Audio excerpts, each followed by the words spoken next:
ठीक ठीक। अध्यक्ष,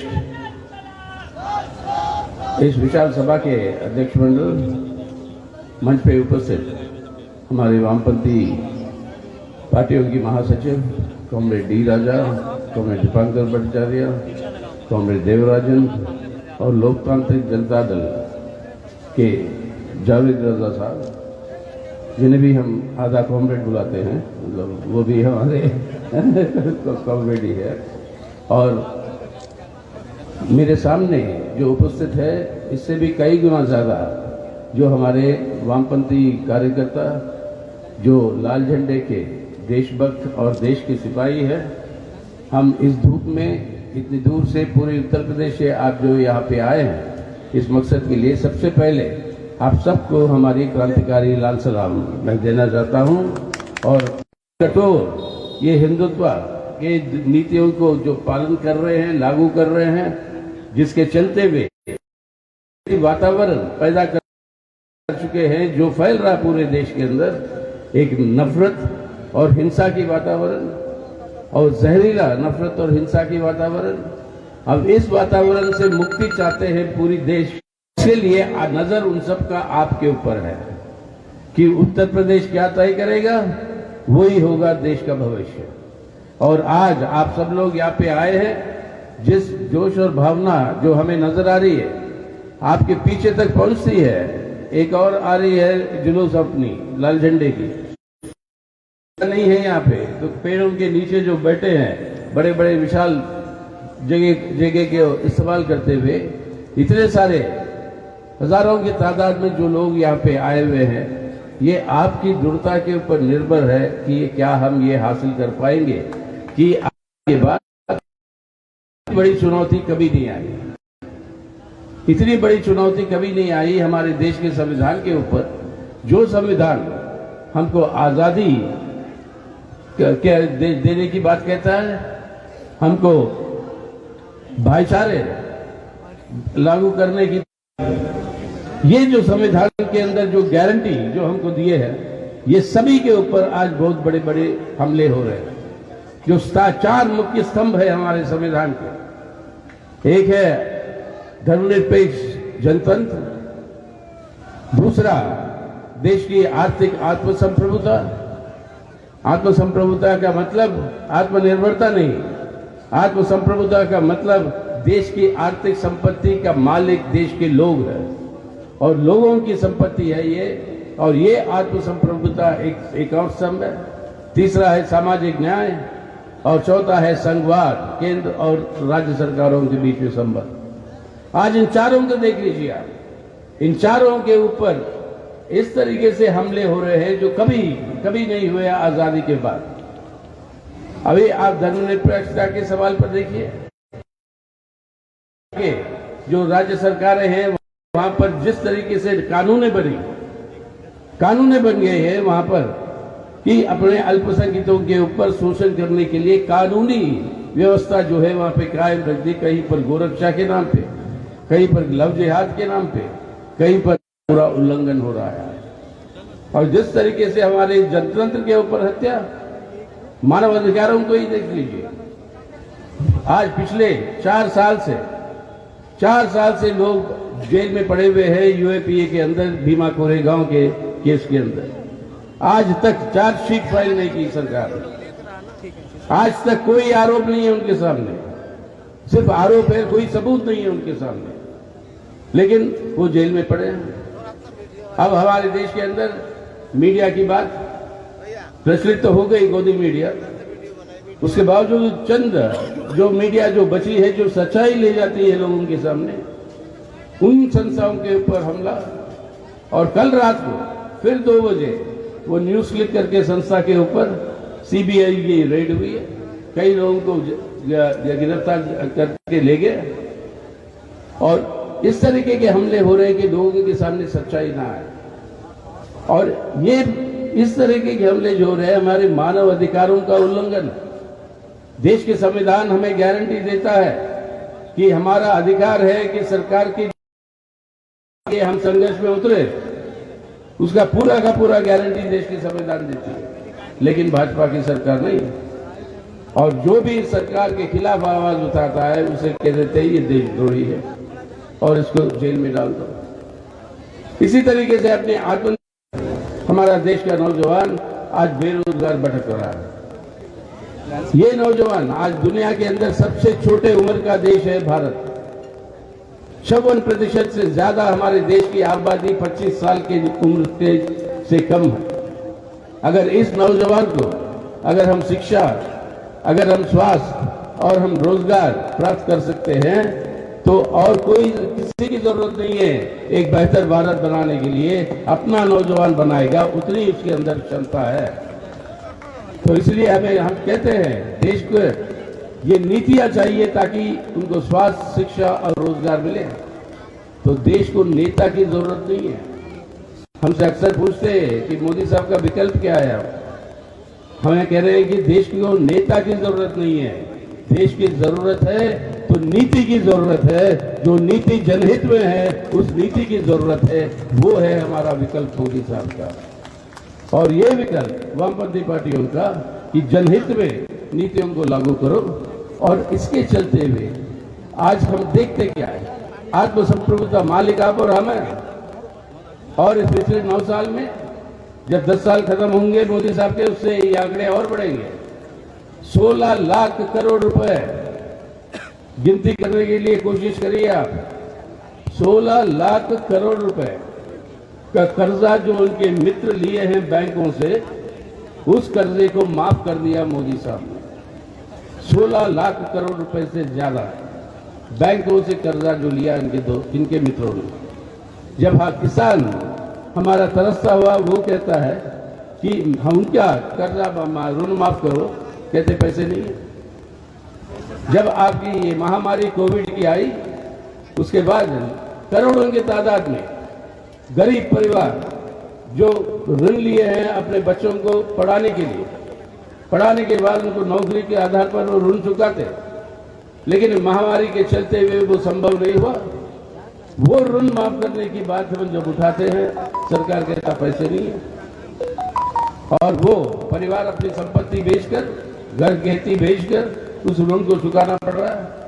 लेकिन 16 लाख करोड़ रुपए अपने अदानी, अपने मित्रों को जो उन्होंने जो कर्जा लिया वो सब माफ। और इसी के चलते हुए पूरी देश की संपत्ति का लूट हो रहा है। सब पब्लिक सेक्टर को की निजीकरण हो रही है और सब जा रहे हैं किसको फायदा, उनके मित्रों को। खेती का भी निजीकरण करने की कोशिश की हमारे बहादुर किसान भाई। एक पूरे साल संघर्ष करते हुए 750 से ज्यादा शहीदों के आधार पर वो जो है इस संघर्ष के आधार पर पहली बार और शायद एक ही बार इस प्रधानमंत्री मोदी को झुकना पड़ा, अपना सर झुकाकर उन कानूनों को वापस लेना पड़ा। ये है ताकत हमारी संघर्षों की और ये है ताकत लाल झंडे की।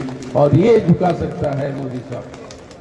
आज झुकाना है उनको चुनाव में, क्योंकि ये देश की संपत्ति की लूट, अमीरों के लिए फायदा और 2 भारतों का निर्माण कर रही है। 10 साल में 2 भारत का निर्माण किया। एक है एक चमकता हुआ भारत जो पुराना नारा है उनका, उनके दोस्तों के लिए और अमीरों के लिए। दूसरा है एक तरसता हुआ भारत जो अपने देश के तरसते हुए गरीबों के लिए। इस चमकता हुआ भारत और तरसता हुआ भारत के बीच में आज ये लड़ाई है।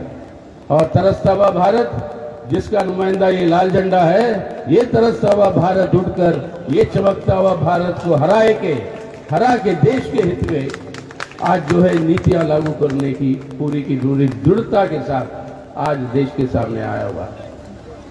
और इसी तरीके से सामाजिक न्याय की बात देखिए, अभी तक सुना आपने हमारे प्रदेश के नेता, और बिल्कुल सही जो बताया दलितों के ऊपर और हमारे महिलाओं के ऊपर जो हमले हो रहे। आज सरकारी आंकड़े बताते मोदी साहब के, हर दिन 46 हमले होते हैं हमारे बहनों के ऊपर पूरे देश भर में। 46 हमले जो होते हैं हमारे बहनों के ऊपर हर दिन। और इस तरीके से बलात्कार, गैंगरेप और उसके साथ साथ खून, मर्डर और ये इसके हमारे दलित बहनों की वो निशाना बनते और उनके ऊपर, दलितों के ऊपर, महिलाओं के ऊपर ये शोषण बढ़ता जा रहा है।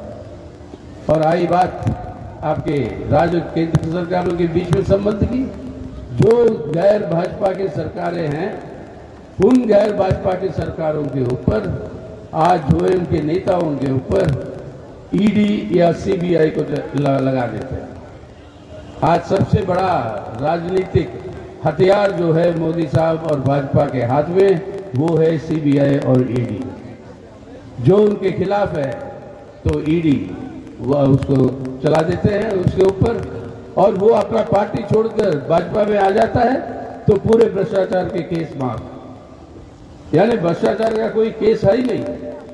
सवाल ये है कि उसके ऊपर दबाव डाल के बोलो मेरे पास आओगे तुम्हारा संरक्षण, मेरे खिलाफ बोलोगे तुम्हें जेल भेज देंगे। ये हो रही है देश के अंदर राजनीति। दिल्ली के अंदर एक कहावत एक चल रही है, चुनाव आ रहे हैं 5 प्रदेशों में, जो भी जीतेगा ये चुनाव सरकार भाजपा बनाएगी। यानी जीतने के बाद खरीद के लोगों को, अपने विधायकों को वो हमारी मेजॉरिटी बनाकर वो सरकार बना लेगी। पहले किया उसने, गोवा में किया, कर्नाटक में किया, मध्य प्रदेश में किया, अब महाराष्ट्र में चल रही है ये सरकार उस तरीके से। तो ये जो खिलवाड़ जो हो रहा है आज राज्यों के साथ, जनतंत्र के साथ, और इसी के चलते हुए राज्य सरकारों को जो गैर भाजपा के हैं उनको साधन और राशि के ऊपर अंकुश लगाकर उनको जो है जो उनका अधिकार है वो पैसा भी उनको जो है देते नहीं। और इसी के साथ साथ सब संस्थाएं, ये चारों स्तंभों को ध्वस्त करते करते सब संस्थाओं के ऊपर आज हमला है। सांसद आप देख रहे हो, सांसद सदन किस तरीके से चलते हैं। 11 मिनट में 14 कानून पारित हो गए। 11 मिनट में ना कोई चर्चा, ना कोई विचार, और इस तरीके से कोई विपक्ष का सांसद कुछ उठकर बोलता है वो सस्पेंड हो जाता है। लेकिन भाजपा के जो सांसद है वो गाली गलौज कर सकते हैं। संसद के अंदर गाली गलौज किया उन्होंने, और इतनी गंदे सांप्रदायिक तरीके की गाली गलौज वो जो किए हैं उनके ऊपर कोई कार्रवाई नहीं। तो इस तरीके से संसद की गरिमा तो हट गई। नया संसद का भवन का उद्घाटन किया। संसद का मुखिया होता है देश के राष्ट्रपति। देश के राष्ट्रपति को बुलाया नहीं, प्रधानमंत्री खुद उसकी ये कर दिए, उसको इनॉग्रेट कर दिया। और दूसरी ओर से अपने सुप्रीम कोर्ट को देखिए, सुप्रीम कोर्ट के पांच सुप्रीम कोर्ट के जज मिलकर एक कॉन्स्टिट्यूशन बेंच में कहते हैं कि दिल्ली सरकार के अधिकार जो है उस अधिकारों को लागू करना है वो सुप्रीम कोर्ट का जजमेंट। संसद के अंदर नया कानून ले आकर उस जजमेंट को खारिज करती है मोदी सरकार। चुनाव आयोग के बारे में हमारे सुप्रीम कोर्ट ने क्या कहा? चुनाव आयोग के बारे में कहा कि 3 लोग मिलकर चुनाव आयोग का स्थापना करेंगे। वो है प्रधानमंत्री, विपक्ष के नेता और हमारे मुख्य न्यायपति या चीफ जस्टिस जो सुप्रीम कोर्ट के। मोदी साहब ने क्या किया? संसद में ले आकर एक नया कानून बनाया जो हमारे मुख्य जो न्यायपति है उनके जगह पर अपने खुद के मंत्री को, एक मंत्री को जो मोदी साहब सूचित करेंगे वो रहेंगे तीसरे मेंबर उस कमेटी के। यानी चुनाव आयोग को भी उनके पक्ष में होने के लिए वो जो है व्यवस्था बना ली। यानी आज संसद हो, कोर्ट कचहरी हो, वो सब प्रधानमंत्री के अंदर आते हैं, तहत आते हैं। संविधान कहता है हमारा एक सरकार है, एक सांसद है और एक कोर्ट कचहरी है, सब स्वतंत्र है। लेकिन आज उन दोनों की स्वतंत्रता खत्म। सब जो है प्रधानमंत्री के नेतृत्व में, सरकार के नेतृत्व। इस तरीके की संस्थाओं को तो बिल्कुल ध्वस्त कर रहे हैं जो स्वतंत्र संस्थाएं हैं। और इलेक्शन कमीशन की कल उन्होंने नया एक कानून निकाले। हमारे समाजवादी भाई जो हमसे कल शाम को बड़े परेशान होते हुए वो कह रहे थे, इलेक्शन कमीशन ने नया एक ये सूची दे दिया ये कहते हुए कि कितने वोटर का नाम हटा दिया गया सूची से और कितने लोगों को जोड़ा गया, इसकी जो जानकारी जो है राजनीतिक पार्टियों को नहीं दी जाएगी। यानी आपको जानना है तो वो जो लगा रहेगा बोर्ड पे जाके देख लीजिए आप। अब ये तो सबसे जनवादी अधिकार का एक बहुत बड़ा उल्लंघन।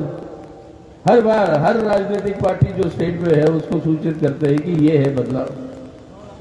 यानी इसका मतलब जो अपनी मनमानी है वो कर सकते हो। तो इस तरीके से चुनाव को तोड़ मरोड़ नहीं। आज इस व्यवस्था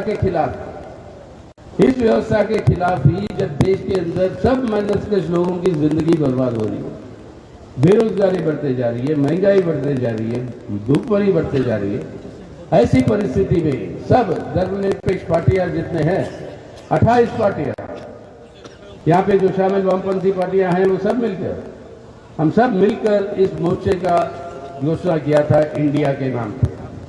और मकसद एक ही है, इस इंडिया जुड़ रही है आज, ये मोर्चा बना आज कि हमारे देश को बचाना है। देश को बचाना है आज।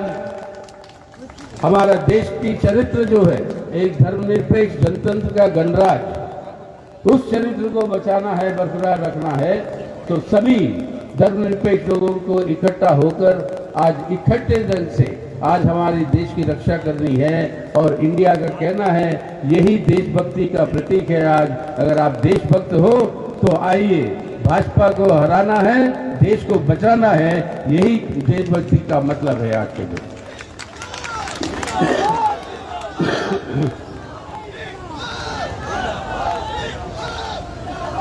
इसीलिए ठोस रूप से इंडिया के अंदर क्या क्या बातें आ रही। सबसे पहली बात, जब आपकी रोजगार की बात आ रही, जैसे मैं कह रहा था नौजवानों के बारे में पहले, आज इस नौजवान को रोजगार देने की जो अपने देश को ही बदल देंगे, बेहतर भारत बनाएंगे। आज ग्रामीण रोजगार योजना को जो साधन मिलनी चाहिए वो साधन दे रहा मोदी सरकार और भाजपा। और उसके चलते हुए जो एकमात्र सहारा है जिंदा रहने के लिए, उस सहारा को भी खत्म कर रहे हैं। इंडिया कहती है कि ग्रामीण रोजगार योजना को मजबूत करेंगे और साथ ही साथ हर शहरों के अंदर भी रोजगार गारंटी जैसे ग्रामीण इलाके में है, वो शहरों के एरिया में भी उसको ले आएंगे ताकि हमारे नौजवानों को नौकरी मिले। और अभी अब बात हो रही थी भुखमरी। इस जनवरी से पहले मिलते थे 5 किलो अनाज 80 करोड़ से ज्यादा लोगों को मुफ्त, और 5 किलो अनाज मिलते थे सब्सिडाइज रेट पे। चावल 3 रुपए, आटा 2 रुपए और दाल 1 रुपए। ये जो सब्सिडाइज पे जो मिल रही थी, मोदी साहब ने उसको बंद कर दिया। तो हमारा कहना है कि उसको फिर से लागू करेंगे। तो आपको 5 किलो मुफ्त में मिलेगा, प्लस 5 किलो वो सब्सिडाइज रेट पे मिलेगा। ये केंद्र से, जो राज्य सरकारें देंगी वो अलग होगी, ये केंद्र से जो है ये योजना लागू होगी। सैकड़ों हम अपने मुलाजिम हैं जिनको पेंशन सही ढंग से मिलता नहीं, नया पेंशन स्कीम ले आए, पुराने पेंशन से आधे से कम हो गया वो। इंडिया का वादा है कि वो सरकार में आने के बाद वो पुराना पेंशन स्कीम को फिर से वापस ले आएंगे ताकि हमारे मुलाजिमों को पूरा का पूरा फायदा हो। ये इंडिया का वादा है कि हमें रोजगार गारंटी जो दे रहे हैं, जब तक रोजगार नहीं मिलता नौजवानों को, बेरोजगारी का भत्ता दो, बेरोजगारी का भत्ता दो हर नौजवान को जब तक रोजगार नहीं मिलता। और हमारे किसानों के लिए वादा जो किया था मोदी साहब ने, जब ये कानून को हटाना पड़ा उनको कि न्यूनतम दाम पर हर चीज जो पैदा होती है खेती में, उसके लिए एक न्यूनतम दाम होगा और वो हर किसान को मिलेगा पूरी देश भर में। ये था वादा। इस वादे को एक कानूनी रूप में इंडिया ले आएगी। जब वो सरकार में आएगा, एक कानूनी अधिकार होगा हर किसान को कि वो वही न्यूनतम दाम पे ही बेच सकता है। उससे कम अगर दबाव डालकर उससे खरीदने की कोशिश करे तो उन लोगों के ऊपर कानूनी कार्रवाई होगी और उनको सजा दी जाएगी। तो इस तरीके से जनहित में कई सारी बातें हैं जो करने के लिए तैयार है, लेकिन आज ये जरूरी है कि हम सब लोगों को इकट्ठा होकर हमें हमारे देश को बचाना है। क्योंकि आज आएंगे बहुत सारे, जैसे मोदी साहब भी आए थे। ये चुनाव आ रहे हैं अब 5 राज्यों में, उन्होंने कह दिया सिलेंडर में 200 रुपये कम कर देंगे दाम, 900 रुपये बढ़ा दिया, अब कहते हैं 200 रुपये कम कर देंगे। अब मैं दक्षिण से आता हूँ भाई, मेरी मातृभाषा है तेलुगु, और तेलुगु में एक कहानी है छोटी सी, वो मैं सुनाना चाहता हूँ उसमें। अब इस पर आरोप मत लगाइए कि मैं इसको ये बुला रहा हूँ, उसको ये बुला रहा हूँ, ये कहानी है और कहानी का मकसद समझिएगा। ये कहानी है एक अपने मजदूर भाई के बारे में, पुराने ज़माने की, जो अपना पूरे महीने का वेतन लेकर बस में बैठता है अपने गांव जाने के लिए। और पुराने ज़माने में बस में कंडक्टर हुआ करता था, पता नहीं आजकल यूपी में है कि नहीं। तो वो बस में बैठे हुए, कई सारे मुलाजिम बैठे हुए, सब जा रहे अपने अपने गांव। तो कंडक्टर आते हैं टिकट खरीदने।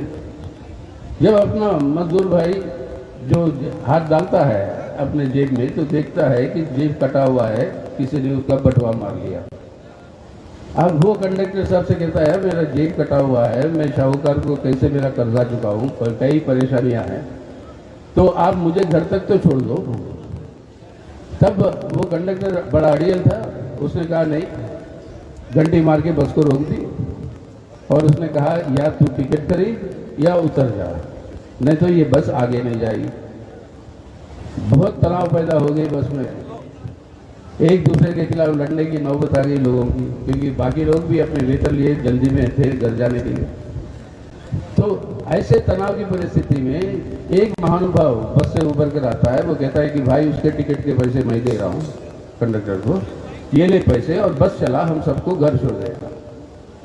ये कहानी यहाँ पे खत्म होती है ये सवाल पूछते हुए कि आज के कलयुग में ये महानुभाव है कौन? वही पॉकेट मार जिसने पहले मार लिया था उसका पूरा वेतन पूरे महीने का, वो जो है अब आके कह रहा है कि मैं हूँ मेहरबान आदमी, मैं देखो उसकी टिकट ले रहा हूँ। जैसे चुनाव नजदीक आए गैस सिलेंडर 200 कम होगी, जैसे चुनाव नजदीक आए और कुछ थोड़ा कम होगा। लूटा 10 साल हम सबको, अब जो है चुनाव से पहले इस तरीके से नौटंकी करने के लिए आएंगे। इसके लिए सावधान रहिएगा, इससे कोई फायदा नहीं है जब तक इनको सत्ता से दूर नहीं रखेंगे हम। ना देश को फायदा है ना देश के लोगों को फायदा है।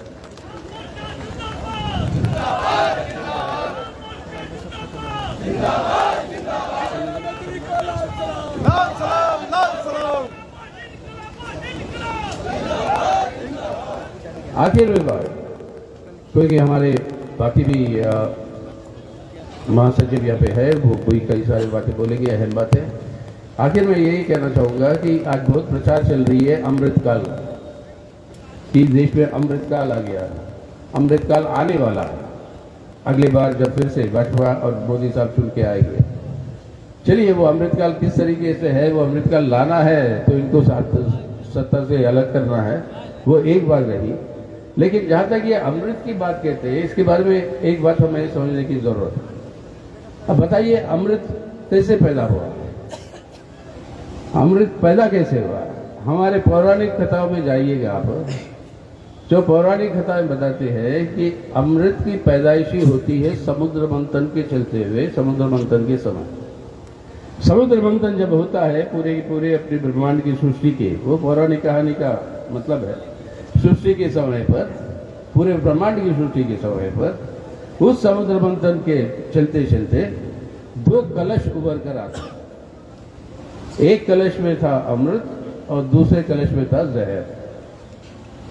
अब देवी देवता और राक्षस सब बैठे हुए थे इंतजार में कि ये दोनों कलश, उनको पता नहीं था कि 2 कलश आएंगे।